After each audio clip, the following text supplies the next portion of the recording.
Welcome to life line. Sinus, asthma, allergy రావడానికి కారణాలు, treatment విధానం తెలియజేయడానికి ఈ రోజు మనతో పాటు ఉన్నారు హోమియోకేర్ ఇంటర్నేషనల్ డాక్టర్ సుధారాణి గారు. వారిని అడిగి మరిన్ని వివరాలు తెలుసుకుందాం. Welcome to life line doctor గారు. హలో అండి. అసలు ఎలర్జీస్ రావడానికి కారణం ఏంటంటారు డాక్టర్? అసలు ఎలర్జీ అనేది ఏంటంటే ఇది స్కిన్ ఎలర్జీస్ ఉంటాయి అండ్ రెస్పిరేటరీ ఎలర్జీస్ అనేటివి ఉంటాయి. బేసికల్గా మనకి ఏంటంటే బ్లడ్లని మన ఇమ్యూన్ సిస్టమ్ అనేది ఎక్కువ అబ్నార్మల్గా రియాక్ట్ అవ్వడం వల్ల సో కొన్ని దాని మూలాన మ్యూకస్ మెంబ్రెయిన్స్లో వాపులాగా రావడం వల్ల ఈ రెస్పిరేటరీ ప్రాబ్లమ్స్కి దారితీస్తుంది. సో ఎలర్జీస్ అనేటివి ఎందుకు వస్తాయనంటే మన రోగనిరోధక శక్తి కరెక్ట్గా లేకపోవడం అండ్ కొన్ని రకాల ఎలర్జెన్స్కి ఎక్స్పోజ్ అయినప్పుడు అంటే కొన్ని ట్రిగరింగ్ ఫ్యాక్టర్స్కి ఎక్స్పోజ్ అయినప్పుడు ఎలర్జిక్ రియాక్షన్స్ లేదంటే ఇమ్యూన్ రియాక్షన్స్ అనేటివి బ్లడ్లో జరగడం వల్ల సో ఈ ఎలర్జీస్ అనేటివి దానివల్ల వేరే ప్రాబ్లమ్స్కి దారితీస్తుంది అనమాట. అంటే ఫర్ ఎగ్జాంపుల్ మనకి కారణాలు చూసుకుంటే ఎలర్జెన్స్ అనేటివి ఎట్లా ఉంటాయి, ట్రిగ్గరింగ్ ఫ్యాక్టర్స్ ఎలర్జీకి అని అంటే ఎర్లీ మార్నింగ్ కానీ నైట్ కానీ పొగ, దుమ్ము, ధూళి, ఘాటు వాసనలు, పర్ఫ్యూమ్ స్మెల్స్ కానీ లేదంటే తాలింపు వాసనలు కానీ లేదంటే ఇలాంటివి స్ట్రాంగ్ స్మెల్ ఐటమ్స్ కానీ లేదంటే టాయిలెట్ క్లీనింగ్ వస్తువులు, కెమికల్ ఎక్స్పోజర్, క్లోజ్డ్ రూమ్స్లో ఉండడము, ఇంట్లో ఉండే డస్ట్ అంటే బెడ్షీట్స్, కర్టన్స్, పిల్లోస్కి, కవర్స్కి ఉండే హోమ్ డస్ట్ కానీ లేదంటే పెట్ యానిమల్స్ని పెంచుకునే వాళ్ళలో సో వాటి నుండి వచ్చే డాండర్, వాటి ఎనిమల్ వేస్టేజ్ ఆ మెటీరియల్ వల్ల కూడా ఎలర్జెన్స్ అని కూడా అంటాము. సో వీటి వల్ల కూడా మనకి ఏంటంటే ఎలర్జిక్ రియాక్షన్స్ అనేటివి ఒక్కొక్క మనిషికి ఒక్కొక్క తీరుగా ఉంటాయి అన్నమాట. కొంతమందికి ఫుడ్ ద్వారా ఎలర్జీస్ అనేటివి ఏర్పడుతూ ఉంటాయి, కొంతమందికి డైరీ ప్రోడక్ట్స్, కొంతమందికి నట్స్, కొంతమందికి ఫిష్ వల్ల, అట్లా ఒక్కొక్క మనిషికి అందరికీ ఒకటేలాగా ఉండదన్నమాట. ఈ ఎలర్జీస్ అనేటివి తీసుకునే ఆహారం బట్టి ఉంటాయి, వాతావరణంలో మార్పులను బట్టి ఉంటాయి, మనం పీల్చే గాలిని బట్టి ఉంటుంది. సో ఇట్లా నేను ఇప్పుడు చెప్పిన ట్రిగ్గరింగ్ ఫ్యాక్టర్స్ వల్ల ఇంకా మనం తీసుకునే ఆహారంలో ఎక్కువ చల్లటివి, పుల్లటివి ఇలాంటి వాటి వల్ల కూడా కొన్ని చల్లటి పదార్థాలు తీసుకోవడం వల్ల కూడా అవుట్ సైడ్ ఫుడ్, తర్వాత స్టోర్డ్ ఫుడ్, క్యాన్డ్ ఫుడ్ ఇట్లాంటివి తీసుకోవడం వల్ల కూడా కొంతమందిలో ఎక్కువగా ఉంటుంది. మనం గమనించుకోవాలి దేనివల్ల ఇట్లా వస్తుంది అనేది. అయితే ఈ ఎలర్జీస్ వల్ల కొంతమందికి ఏమో skin rashes, urticaria, allergic dermatitis లాంటివి వస్తూ ఉంటాయి. కొంతమందిలో ఏంటంటే ఈ ఎలర్జీస్ అనేటివి రెస్పిరేటరీ ట్రాక్లో రావడం వల్ల సో ముక్కు, గొంతు, ఊపిరితిత్తులలో, సైనసెస్లో ఉండే మెత్తటి చర్మం, మ్యూకస్ మెంబ్రెయిన్ అనే మెత్తటి చర్మంలో కూడా వాపు వచ్చే అవకాశం ఉంటుంది. దానివల్ల ఇతర జబ్బులు, రెస్పిరేటరీ ప్రాబ్లమ్స్ అనేటివి ఏర్పడుతూ ఉంటాయి. సో ఈ ఎలర్జీస్ ఉన్నవాళ్ళు లేదంటే ఇమ్యూన్ సిస్టమ్ ప్రాపర్గా లేని వాళ్ళకి ఒక్కొక్కటిగా మనం చూసుకుంటే ఈ ఎలర్జీ అనే దానివల్ల abnormal immune activity, immune reactions, allergic reactions వల్ల మ్యూకస్ మెంబ్రెయిన్స్లో వాప్ అనేది ఏర్పడితే దాన్ని మనం ఎలర్జీ వల్ల వచ్చే ఇన్ఫ్లమేషన్ అంటాం. ఇది ముక్కులో వస్తే ముక్కులో ఉన్న మెత్తటి చర్మం అనేది ఉబ్బడం వల్ల నోస్ బ్లాక్ అవ్వడము, తర్వాత గాలి పీల్చుకోవడానికి ఇబ్బంది, ముక్కులో నుంచి కారడము, స్మెల్ కోల్పోవడం ఇట్లాంటివి ఉంటాయి. దాన్ని ఎలర్జిక్ రైనైటిస్ అంటారు అనమాట ముక్కులో వస్తే. సేమ్ ఈ ఎలర్జీ అనేది థ్రోట్లో లేదంటే థ్రోట్ కింద భాగంలో వచ్చే గొంతు కింద భాగంలో వస్తే దాన్ని ఫారింజైటిస్ అంటారు అనమాట.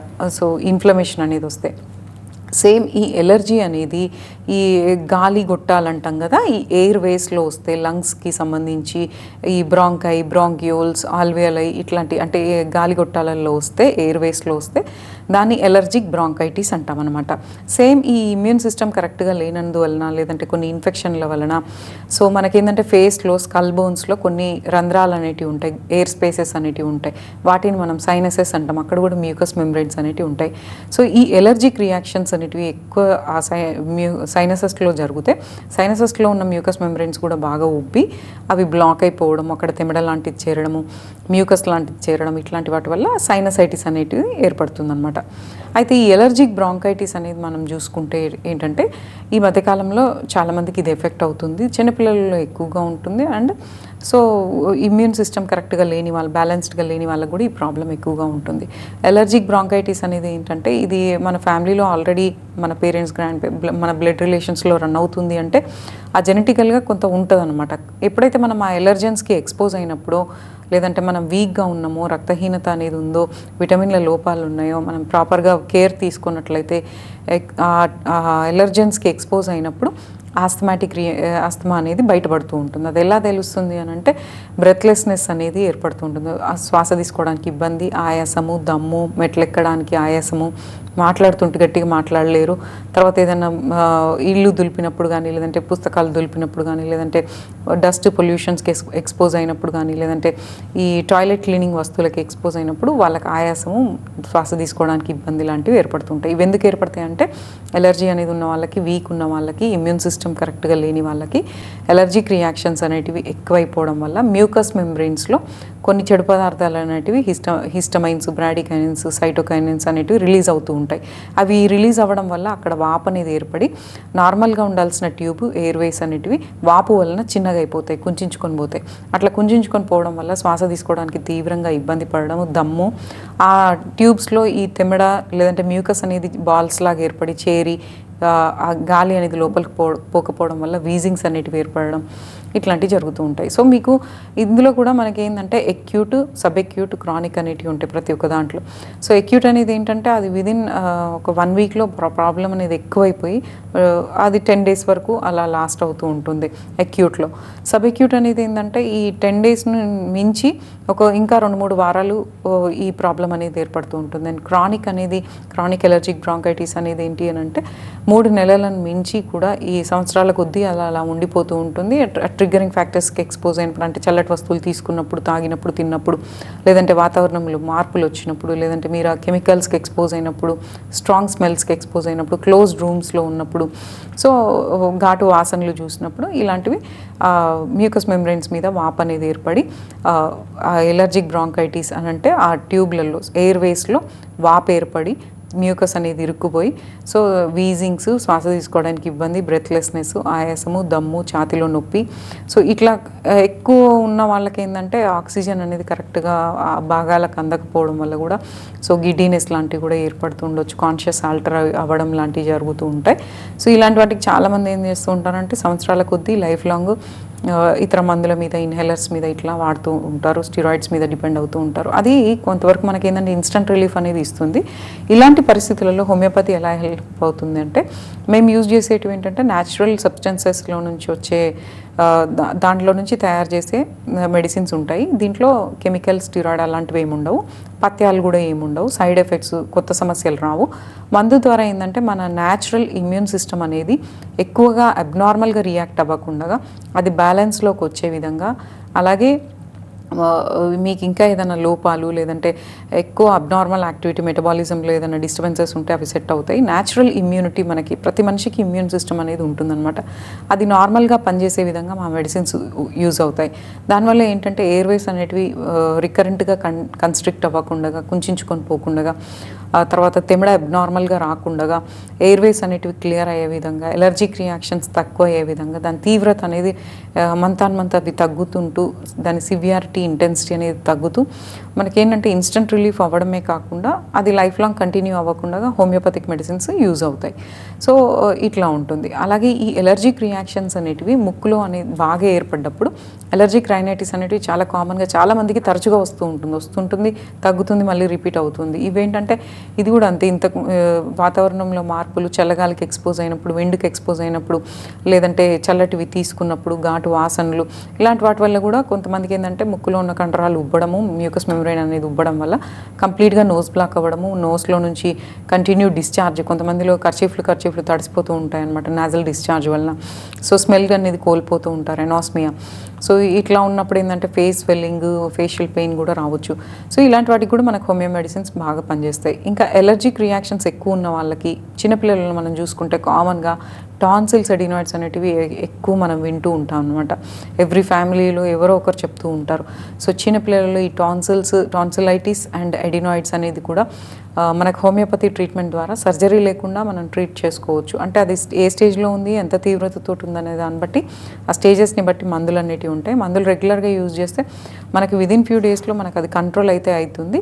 రెగ్యులర్గా ఒక కోర్స్ లాగా ప్రాబ్లమ్ని బట్టి తీసుకుంటే వాటికి కూడా సర్జరీస్కి వెళ్ళకుండా మందులతోనే ఆ స్టేజెస్ అనేటివి తగ్గే విధంగా చేసుకోవచ్చు.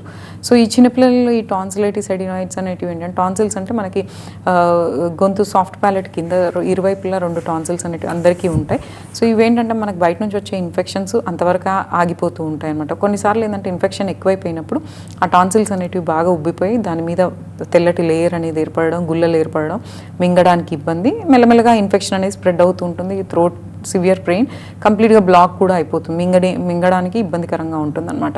ఇలాంటప్పుడు చాలామంది ఏంటంటే కొన్ని రోజులు మందులు వాడుకుంటూ ఉంటారు, తర్వాత సర్జరీస్కి వెళ్తూ ఉంటారు. సో అంత అవసరం లేదనమాట. ఇప్పుడు అట్లాంటి సర్జరీస్ లేకుండానే మనకి అక్యూట్ రెమెడీస్ ఉంటాయి. అలాగే ఇట్లా క్రానిక్గా ప్రాబ్లం ఉన్న వాళ్ళకి కూడా మందులు వాడుకుంటే ఆ ఇన్ఫ్లమేషన్, వాప్ అనేది తగ్గి, ఆ క్విన్సీ లేదంటే ఆ వైట్ లేయర్ అనేది వెళ్ళిపోయి, ఆ గుల్లలు లాంటివి వెళ్ళిపోయి పెయిన్ అనేది రిలీఫ్ వచ్చేస్తుంది ఇన్స్టెంట్గా. అది కొన్నాళ్ళ పాటు కంటిన్యూగా వాడితే ఆ స్టేజెస్ అనేవి తగ్గిపోయి సర్జరీ లేకుండా నార్మల్గా లైఫ్ లాంగ్ ఉండొచ్చు.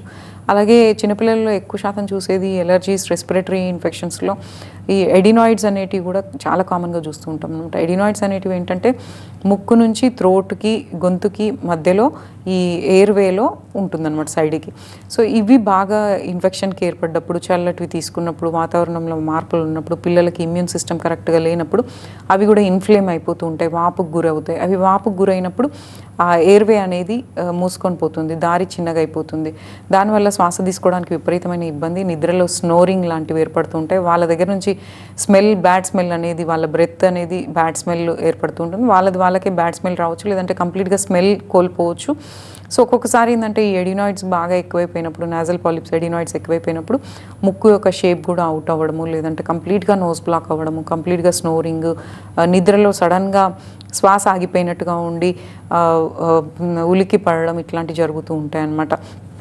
సో ఇట్లాంటి వాటికి కూడా సర్జరీస్ లేకుండా మందులు వాడుకుంటే నెమ్మదిగా మీకు ఆ స్నోరింగ్ అనేది తగ్గుతుంది, బ్రెత్లెస్నెస్ అనేది తగ్గుతుంది, నోస్ బ్లాక్ అనేది క్లియర్ అవుతుంది.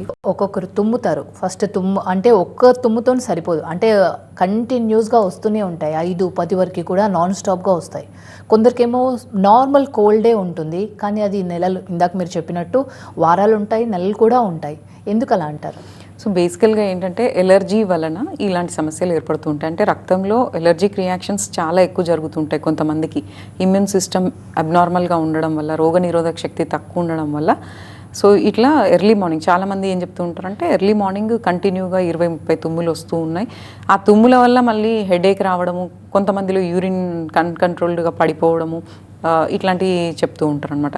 సో ఇట్లా తుమ్ములు కంటిన్యూగా రావడము, లేదంటే ముక్కు విపరీతంగా కారి కర్చీఫ్లు తడిచిపోవడం, ఇవన్నీ ఎలర్జీ లక్షణాలు అనమాట. ఈ ఎలర్జీ గురించే నేను ఇంతసేపు చెప్తున్నాను. ఈ ఎలర్జీ అనేది క్లోజ్డ్ రూమ్స్లో ఉండే వాళ్ళకి, ఘాటు వాసనలు ఎక్కువ చూసే వాళ్ళకి, చల్లగాలి పడనప్పుడు ఈ ప్రాబ్లం ఎక్కువ అవుతూ ఉంటుంది. కాబట్టి ఈ ఎలర్జీ లేదంటే ఆస్తమా, తుమ్ములు, జలుబు, తలనొప్పి, ఫేషియల్ పెయిన్ ఇలా ఉండే వాళ్ళకి తీసుకోవాల్సిన జాగ్రత్తలు వచ్చేసి ఆ ఎలర్జెన్స్కి కొంత అవాయిడ్ చేయండి. అంటే కొద్దిగా పర్సనల్ హైజీన్ అండి, ఇంట్లో వెంటిలేషన్ ఉండేలాగా, కొద్దిగా సన్ ఎక్స్పోజర్ ఉండేలాగా చూసుకోండి, క్లోజ్ రూమ్స్ అవాయిడ్ చేయండి.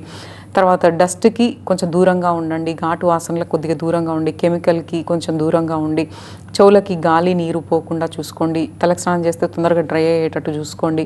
తర్వాత చల్లటి వస్తువులు అవాయిడ్ చేయండి. ఏది తీసుకున్నా కొంచెం వామ్ వాటర్, వామ్ డ్రింక్స్, వామ్ సూప్స్ వేడిగా తినండి. Out side foods, junk foods avoid చేయండి. ఇంకోటి ఏంటంటే ఈ ఎలర్జీస్ ఉన్న వాళ్ళకి ఒబేసిటీ ఉంటే ఈ ప్రాబ్లం ఇంకా ఎక్కువ, దమ్ అనేది ఎక్కువ అవుతుంది. కాబట్టి సో కొద్దిగా మీరు ఒబేస్ ఉంటే అది తగ్గించుకోవడానికి ట్రై చేయండి. తీపి వస్తువులు, పుల్లటి వస్తువులు, లేదంటే గ్రీజీ ఆయిలీ ఫుడ్ ఇలాంటివి కొంచెం తగ్గించుకుంటే బెటర్ అనమాట. అంటే వీటి వల్ల తాత్కాలికంగా ఉపశమనం, ఉన్న ప్రాబ్లం పెరగకుండా ఉంటుంది. మెడిసిన్ సపోర్ట్ తీసుకోవాలి. ఎలర్జీస్కి మెడిసిన్ సపోర్ట్ తీసుకుంటే అదేదో ఆ టైంకి తగ్గడమే కాకుండా పర్మనెంట్గా క్యూర్ అనేది హోమియోపతి ద్వారా ఉంటుంది. చాలా రకాల మెడిసిన్స్ ఉంటాయన్నమాట. ఇవేంటంటే మన న్యాచురల్ ఇమ్యూన్ సిస్టమ్ని స్టిమ్యులేట్ చేస్తుంది, సెల్ఫ్ హీలింగ్ అనేది తొందరగా అవుతుంది. బేసిక్గా ఈ ఎలర్జీ ఎక్కడ ఏర్పడితే అక్కడ వాపు ఏర్పడుతుంది. ఎలర్జిక్ రియాక్షన్స్ ముక్కులో ఏర్పడితే ఎలర్జిక్ రైనైటిస్, ముక్కులో ఉన్న కండరాలు ఉబ్బుతాయి. దానివల్లనే ఈ తుమ్ములు, జలుబు, లేదంటే ముక్కు కారడం, నోస్ బ్లాక్ లాంటివి ఏర్పడుతూ ఉంటాయి. ఈ ఎలర్జీ అనేది ఈ మ్యూకస్ మెంబ్రెయిన్స్ ఎక్కడెక్కడ ఉంటాయో అక్కడక్కడ వస్తే అక్కడ ఉబ్బుతాయి అన్నమాట. సో ఈ ఎలర్జీ అనేది లంగ్స్లో ఉండే ఎయిర్ వేస్లో వస్తే ఎలర్జిక్ బ్రాంకైటిస్, దానివల్ల ఆస్తమా అనేది ఏర్పడుతూ ఉంటుంది. సేమ్ ఈ ఎలర్జిక్ రియాక్షన్స్ ఈ సైనసెస్లో ఏర్పడితే, సైనసెస్ అనేటివి ఒక రంధ్రాలు అనమాట, ఫేస్ బోన్స్లో ఉన్న రంధ్రాలు. సో వాటిలలో ఏర్పడితే దాన్ని సైనసైటిస్ అంటాం అనమాట. అంటే మ్యూకస్ మెంబ్రెయిన్స్ ఉబ్బుతాయి. ఉబ్బడం వల్ల అక్కడ ఇరిటేషన్ అనేది ఏర్పడి సన్నటి ద్రవ పదార్థం అనేది అక్కడ చేరిపోయి దానివల్ల విపరీతమైన డిస్కంఫర్ట్స్ అనేటివి ఏర్పడుతూ ఉంటాయి. సో దీనికి సంవత్సరాలు మందులు వాడాల్సిన పని లేదు. ఆ ప్రాబ్లమ్ని బట్టి కోర్స్ అనేది వాడుకుంటూ డైలీ మెడిసిన్స్ అనేటివి తీసుకుంటే కొన్ని జాగ్రత్తలు అనేటివి మెయింటైన్ చేస్తే డెఫినెట్గా ఈ ప్రాబ్లమ్స్ అనేటివి తగ్గుతాయి. అయితే ఈ ఎలర్జీ వల్ల ఇన్ఫ్లమేషన్ అనేది మ్యూకస్ మెంబ్రెయిన్స్లో ఎక్కువ జరుగుతుంది కాబట్టి వీళ్ళు తీసుకునే ఆహారంలో కొద్దిగా యాంటీ ఇన్ఫ్లమేటరీ ఫుడ్స్, లేదంటే omega 3 fatty acids, vitamin C ఉండే ఫుడ్స్ అంటే అన్నీ మన ఇంట్లో దొరికేటివి. పీచు పదార్థాలు తీసుకోండి, గ్రీన్ లీఫీ వెజిటబుల్స్ తీసుకోండి, తృణధాన్యాలు తీసుకోండి, బలమైన వస్తువులు తీసుకోండి, విటమిన్ సి ఉండే పదార్థాలు ఎక్కువగా తీసుకోండి. ప్రతి పర్సన్కి సేమ్ ఉండదన్నమాట. మనం గమనించుకోవాలి ఏ ఫుడ్తో ప్రాబ్లం అవుతుంది అనేది మనం గమనించుకొని అది కొంత అవాయిడ్ చేస్తే బెటర్ అనమాట. సో ఇంకా గాలి, ధూళి, తర్వాత డస్ట్ పొల్యూషన్కి కూడా ఈ ప్రాబ్లం వస్తుంది కాబట్టి అవి కొద్దిగా వాటికి దూరంగా ఉండడం, prevention is better than cure అంటాం కదా. సో ఈ ఎలర్జీస్ అన్నిటికీ కొంత ప్రివెంటివ్ మెజర్స్ అనేటివి తీసుకోవడం బెస్ట్ అనమాట. పర్ఫ్యూమ్స్కి కొంచెం దూరంగా ఉండడము, టాయిలెట్ ఐటమ్స్కి కొంచెం దూరంగా ఉండడం, ఘాటు వాసనలకు కొద్దిగా దూరంగా ఉండడం, ఇంట్లో డస్ట్ లేకుండా ప్రతి ఒక్కటి క్లీన్గా ఉంచుకోవడం, కొద్దిగా వెంటిలేషన్, క్లోజ్డ్ రూమ్స్లో ఈ ప్రాబ్లమ్స్ ఎక్కువగా వస్తాయి కాబట్టి ఇంట్లో పాకురు అనేది లేకుండా, ఇంట్లో దుమ్ము బూజు అనేటివి లేకుండా కొంచెం క్లీనింగ్ చేసుకుంటే బెటర్ అనమాట. సో ఈ జాగ్రత్తలు మెయింటైన్ చేసుకుంటూ హోమియోపతిక్ ట్రీట్మెంట్ అనేది ఎన్నో వందల సంవత్సరాల నుంచి కూడా ఈ ఎలర్జీస్కి బాగా పనిచేస్తుంది అనమాట, ప్రూవ్డ్ మెడిసిన్స్. సో ఈ మెడిసిన్స్ ఏంటంటే న్యాచురల్గా మీకు మ్యూకస్ మెంబ్రెయిన్స్లో వాప్ అనేది మందు ద్వారా తగ్గడమే కాకుండా అది మళ్ళీ రిపీట్ కాకుండా మన ఎలర్జిక్ రియాక్షన్స్ లేదంటే ఇమ్యూన్ రియాక్షన్స్ అనేటివి బ్యాలెన్స్లో ఉండేలాగా చేస్తుంది అనమాట. సో ఇంకా సైనసైటిస్ గురించి చూసుకుంటే చాలామంది ఈ మధ్యకాలంలో సఫర్ అవుతున్నారు. సైనస్ ప్రాబ్లం, ఎలర్జీ సైనస్ అని వస్తూ ఉంటారు. సో సైనస్ అనేటిది ఏంటంటే మన ఫేస్కి, మన స్కల్ బోన్లో కొన్ని రంధ్రాలు, ఎయిర్ స్పేసెస్ అనేటివి బోన్స్లో ఉంటాయి అన్నమాట. వాటిని సైనస్ అంటాం మనం. ఈ సైనసెస్లో కూడా మ్యూకస్ మెంబ్రెయిన్స్ అనేటివి ఉంటాయి. ఎలర్జిక్ రియాక్షన్స్, ఇమ్యూన్ రియాక్షన్స్ అనేటివి ఎక్కువైపోయినప్పుడు అంటే దీనికి కారణాలు ఉంటాయి. ఎలర్జీ వల్ల రావచ్చు, అలాగే ఇన్ఫెక్షన్ల వల్ల రావచ్చు. అది వైరల్ ఇన్ఫెక్షన్, బ్యాక్టీరియల్ ఇన్ఫెక్షన్, లేదంటే ఫంగల్ ఇన్ఫెక్షన్స్ వల్ల కూడా ఈ మ్యూకస్ మెంబ్రెయిన్స్ అనేటివి ఉబ్బి తర్వాత sinusitis, headache, nose block, facial pain, facial puffiness, eyes itching, ears itching, కళ్ళల్లో దురదలు, చెవులలో దురదలు, చెవులు మూసుకుపోయినట్టుగా ఉండడం, కంటిన్యూగా నీళ్లు కారడము, ఫేస్ నొప్పిగా ఉండడము, చెంపల భాగంలో ఉబ్బడము లేదంటే నొప్పిగా ఉండడం, ఇట్లాంటివి ఉంటాయి. ఈ సైనసెస్, ఈ రంధ్రాలు, ఫేస్లో ఉండే రంధ్రాలు అనేటివి ఏంటంటే 4 పేర్స్ లాగా ఉంటాయి అన్నమాట. మ్యాక్సిలరీ, ఫ్రాంటల్, ఎథిమాయిడ్, స్పీనాయిడ్ అనేటివి ఇరువైపులా ఉంటాయి అన్నమాట. ఫ్రాంటల్ సైనసెస్ అంటే ఏంటంటే ఐబ్రోస్కి పైన ఉంటుంది, ఫోర్ హెడ్ దగ్గర ఈ సైనసెస్ అనేటివి ఉంటాయి. ఇవి బ్లాక్ అయిపోయినప్పుడు లేదంటే ఈ లోపల మ్యూకస్ మెంబ్రెయిన్ అనేది ఉబ్బినప్పుడు అవి బ్లాక్ అయిపోయి దాని ఎఫెక్ట్ ఎట్లా ఉంటుందంటే ఫోర్ హెడ్ ఉబ్బినట్టుగా, లేదంటే ఫోర్ హెడ్ విపరీతమైన పెయిన్, ఐబ్రోస్ మీద విపరీతమైన పెయిన్ అనేది ఉంటుంది. టచ్ చేస్తే కూడా అది తట్టుకోలేనంత పెయిన్ ఉంటుంది. అలాగే మ్యాక్సిలరీ సైనసైటిస్ అనేది ఉంటుంది. అంటే ఇదేంటంటే ముక్కు పక్కన చీక్స్ దగ్గర ఈ మ్యాక్సిలరీ సైనసెస్ అనేటివి ఉంటాయి అన్నమాట. ఇవి బ్లాక్ అయిపోయినప్పుడు ఏమవుతుందంటే చెంప భాగాలు బాగా ఉబ్బడము, కంటి కింద ఉబ్బడం, కళ్ళు పఫీనెస్గా ఉండడం, మెయిన్ ఈ చెంపలు బాగా టచ్ చేస్తే కూడా పెయిన్ అనేది ఏర్పడడం, నోస్ బ్లాక్ ఏర్పడడం, బ్యాడ్ స్మెల్ రావడం, ఇట్లాంటివి ఉంటాయి అన్నమాట. సో కొంతమందికి ఏంటంటే ఈ సైనసైటిస్లో మీరు ఫార్వర్డ్ బెండింగ్ చేసినా లేదంటే బ్యాక్వర్డ్ బెండింగ్ చేసినా సో పోస్ట్ నాజల్ డ్రిప్ అనేది ఉంటుంది. అంటే ముక్కు నుంచి గొంతులోకి ఒక ఫ్లూయిడ్ లాగా ఏర్పడుతూ ఉంటుంది. దానివల్ల కూడా మళ్ళీ గొంతు నొప్పి అనేది వస్తూ ఉంటుంది. వాళ్ళ దగ్గర నుంచి బ్యాడ్ స్మెల్ రావచ్చు, లేదంటే వాళ్ళకే బ్యాడ్ స్మెల్ రావచ్చు. కొంతమందికి అసలు స్మెల్ సెన్సేషన్ కోల్పోతూ ఉంటుంది. ఇది కొన్నిసార్లు డేంజరస్గా ఉంటుందన్నమాట. సో ఇట్లాంటప్పుడు కేర్ తీసుకోవాలి. మందులు ఉన్నాయి, చాలా మంచి మెడిసిన్స్ ఉన్నాయి. మందులు కొన్నాళ్ళ పాటు కంటిన్యూ, ఏదో అప్పటి మనం తగ్గించుకోవడం అని కాకుండా కొన్నాళ్ళు కంటిన్యూగా వాడితే ఈ తరచుగా వచ్చే ఈ ప్రాబ్లం దాని intensity, severity day by day తగ్గుతూ ఒక స్టేజ్లో పూర్తిగా తగ్గిపోయే అవకాశం ఉంటుంది.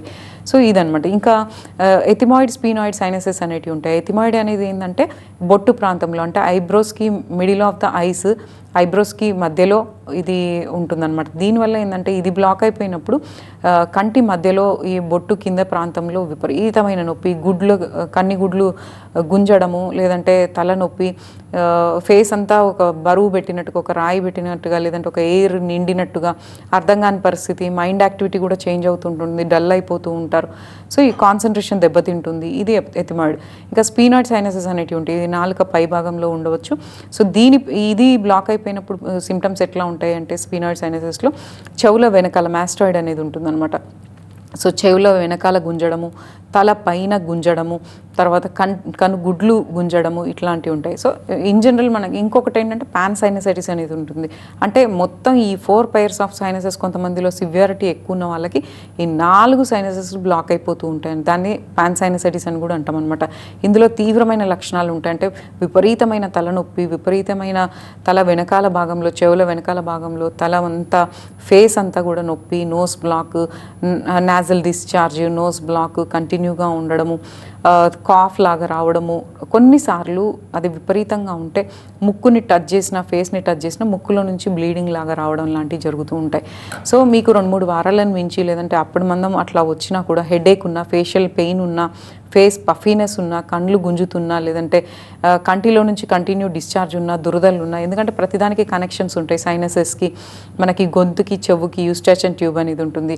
సో ఒక దగ్గర ఇన్ఫెక్షన్ ఉంటే అది మళ్ళీ స్ప్రెడ్ అయ్యే అవకాశం ఉంటుంది. కాబట్టి దీన్ని నెగ్లెక్ట్ చేయకండి, లైఫ్ లాంగ్ వాడాల్సిన అవసరం లేదు. ఎలర్జీస్కి, సైనసైటిస్కి, రైనైటిస్కి, ఎలర్జిక్ బ్రాంకైటిస్, ఆస్తమా ఇట్లాంటి వాటన్నిటికీ కూడా, ఎడినాయిడ్స్, టాన్సిలైటిస్ వీటన్నిటికీ కూడా హోమియోలో చాలా చక్కటి ట్రీట్మెంట్ ఉంది. చిన్నపిల్లలు వాడచ్చు, పెద్దవాళ్ళు వాడచ్చు.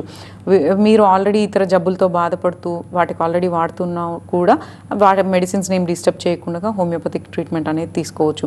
ఇవి వాడుతూ ఉంటే మీకు మెల్లమెల్లగా ఆ లక్షణాలు అనేవి కంట్రోల్లోకి వచ్చి ఆ మ్యూకస్ మెంబ్రెన్స్లో వాపు అనేది తగ్గి, ఎలర్జిక్ రియాక్షన్స్, ఆ బ్లడ్లో నుంచి వచ్చే ఆ ఎలర్జిక్ రియాక్షన్స్ అనేటివి తగ్గి, హిస్టమైన్స్ అనేటివి అబ్నార్మల్ రిలీజ్ అవ్వకుండా చేయడం వల్ల మందుల ద్వారా మీకు ఈ ప్రాబ్లం అనేది ఎలర్జీ, సైనస్, తర్వాత ఆస్తమా, ఎలర్జిక్ బ్రాంకైటిస్ ఏదైతే అంటామో ఇవన్నీ, రెస్పిరేటరీ ట్రాక్ట్ ఇన్ఫెక్షన్స్ ఇట్లాంటి వాటన్నిటి కూడా ఎయిర్వేస్ అనేటివి అబ్స్ట్రక్ట్ కాకుండా అవి డైలేట్ అయ్యే విధంగా న్యాచురల్గా మళ్ళీ ఆ ప్రాబ్లం రిపీట్ కాకుండా చేసుకోవచ్చు అనమాట. అయితే ఈ ఎలర్జీ, సైనస్, ఆస్తమా వీటన్నిటిలో బేసికల్గా జరిగేది మ్యూకస్ మెంబ్రెన్స్లో వాపు, ఇన్ఫ్లమేషన్. కాబట్టి ఇన్ఫ్లమేషన్ కంటిన్యూ అవుతుంటుంది. కాబట్టి మన ఫుడ్లో తీసుకోవాల్సిన జాగ్రత్తలు కొన్ని పాటించుకోవాలన్నమాట. చల్లటి వస్తువులకు కొద్దిగా దూరంగా కొన్ని రోజులు. సో ఇనీషియల్గా ట్రీట్మెంట్ తీసుకునేటప్పుడు, లేదంటే మీకు దేని వల్ల వస్తుందో మీరు గమనించుకోండి. ఐస్ క్రీమ్ల వల్ల వస్తుందా, చాక్లెట్ల వల్ల, తీపి వల్ల వస్తుందా, పులుపు వల్ల వస్తుందా, చల్లటి వస్తువుల వల్ల వస్తుందా, లేదంటే డస్ట్ వల్ల వస్తుందా, పొల్యూషన్ వల్ల వస్తుందా గమనించుకోండి. అందరికి ఒక్కలాగా ఉండదు. కొంతమందికి ఫిష్తో ఉంటుంది, కొంతమందికి నట్స్తో ఉంటుంది, కొంతమందికి డైరీ ప్రోడక్ట్స్తో ఉంటుంది. సో మీకు దేనివల్ల ఉందో మీరు తీసుకుంటే అది నెక్స్ట్ డే ఎక్కువ అవుతుంది ప్రాబ్లం. అలా గమనించుకొని మీరు వాటిని ఫస్ట్ అవాయిడ్ చేయండి. అవాయిడ్ చేసి స్ట్రెస్ కంట్రోల్ చేసుకోండి, ఓవర్ వెయిట్ ఉంటే తగ్గించుకోండి, బ్రీతింగ్ ఎక్సర్సైజెస్ కొంత చేయండి. సో అండ్ మీకు ఆ ప్రాబ్లం వచ్చిన వెంటనే సొంత వైద్యాలు కాకుండా డాక్టర్స్ చాలామంది ఉన్నారు కాబట్టి ఫస్ట్ డాక్టర్ కన్సల్టేషన్ తీసుకోవాలి. ఇనిషియల్ స్టేజెస్లో తీసుకుంటే అది లైఫ్ లాంగ్ కంటిన్యూ అవ్వకుండా విదిన్ ఫ్యూ డేస్లో అది కంప్లీట్గా కంట్రోల్ అవుతుంది. రైట్. అలర్జీ, ఆస్తమా గురించి, అలాగే సైనసైటిస్ గురించి చాలా చక్కగా వివరించారు. Thank you so much. ఇది ఇవాళ లైఫ్ లైన్. చూస్తూనే ఉండండి TV9.